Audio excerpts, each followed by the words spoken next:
आपने मुझे मांग संख्या 50 सहकारिता व मांग संख्या 55 खाद्य नागरिक आपूर्ति एवं उपभोक्ता मामलों पर बोलने का अवसर दिया, इसके लिए आभार।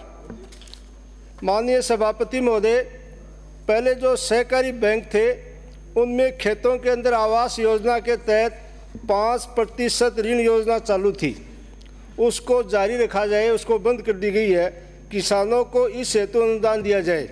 अतः मैं मांग करता हूं कि खेतों में आवास योजना जो बंद कर दी गई वो चालू की जाए। कांग्रेस के सरकार द्वारा सहकारिता विभाग में 6/10/2023 को भर्ती हेतु विज्ञप्ति निकाली गई थी, जिस पर रोक लगा दी गई है। अतः मेरी मांग है कि भर्ती नवीनतम एवं वास्तविक पदों के अनुसार नए स्टाफ स्ट्रेंथ की निर्धारित कर शीघ्र भर्ती की जाए। झुंझुनू जिले के केंद्रीय सहकारी बैंकों में कर्मचारियों की कमी है, हर शाखा में कार्मिकों की कमी है, तो सहकारी बैंक किसानों को ऋण वितरण करता है। स्टाफ की कमी से किसानों को अनावश्यक विलंब होता है, इससे किसान ऋण से वंचित रह जाते हैं और उनको कई प्रकार की परेशानियों का सामना करना पड़ता है।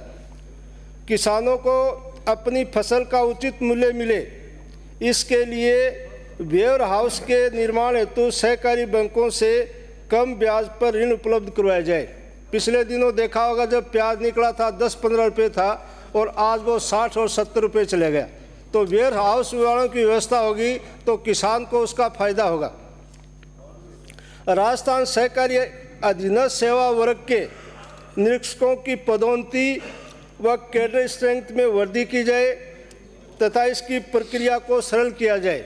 जो राजस्थान स्टेट सर्विसेज है उनकी पदोन्नति होती है वो तो समय पर हो जाती है, लेकिन सबॉर्डिनेट सर्विस वालों की पदोन्नति नहीं होती। उसको मैं माननीय मंत्री महोदय से मांग करता हूं कि उनकी भी पदोन्नति निश्चित समय पे की जाए। इसी के साथ सहकारिता विभाग के कार्यालय हेतु जिला मुख्यालय पर सहकार भवन का निर्माण करवाया जाए। ग्राम सेवा सहकारी समितियों को राज्य सरकार द्वारा हिस्सा पूंजी सहायता जारी करवाई जाए। इसी के साथ केंद्रीय सहकारी बैंकों की शाखाओं हेतु नगर पालिका नगर परिषद क्षेत्र में निःशुल्क भूमि आवंटित की जाए। प्रत्येक ब्लॉक स्तर पर क्रय विक्रय सहकारी समिति बनी हुई है। पिलानी ब्लॉक में क्रय विक्रय सहकारिता समिति नहीं है, अतः मैं मांग करता हूं कि पिलानी ब्लॉक में भी क्रय विक्रय सहकारी समितियां बनाई जाएं।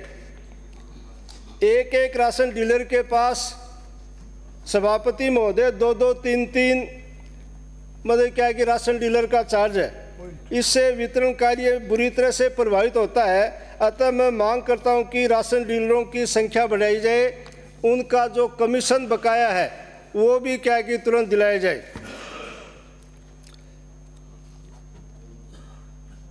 अभी क्या कि आप सरकार की बात कर रहे थे, केंद्र सरकार और राज्य सरकार की भाजपा सरकार दोनों ने रिकॉर्ड पर कहा था कि ऋण माफ करने से किसानों की आदत खराब होती है, किसान फिर जानबूझकर कर्ज नहीं चुकाते।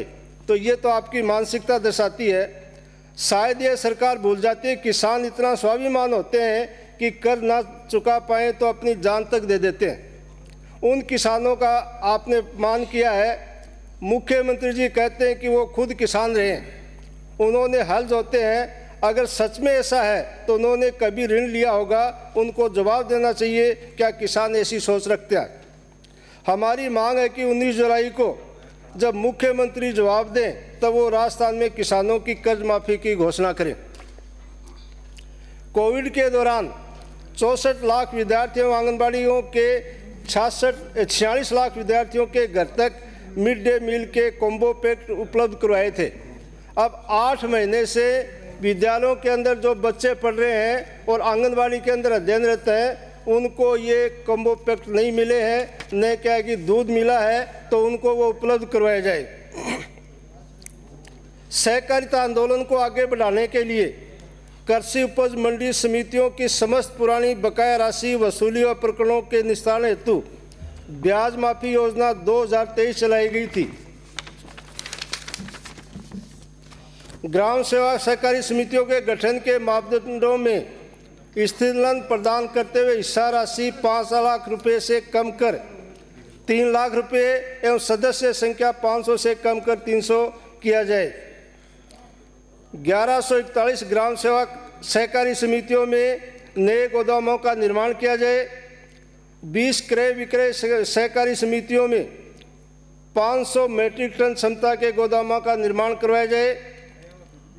चुनाव आयोग 17,602 सहकारी सोसाइटियों में से 15,582 सोसाइटियों के निर्वाचन करवाए जाए। 12 मिनी बैंक खोले गए, उसमें 2,036 नवीन ग्राम सेवा सहकारी समितियों का गठन किया जाए। इसी के साथ मैं ज़्यादा टाइम नहीं लूँगा सभापति महोदय, 1-2 बात और कह देता हूँ, एक ही कागज़ और बस 2 मिनट। हमारी सरकार ने जनता के साथ फ्रॉड करने वाली क्रेडिट कोऑपरेटिव सोसाइटियों जैसे आदर्श, संजीवनी आदि के खिलाफ कार्रवाई शुरू की थी।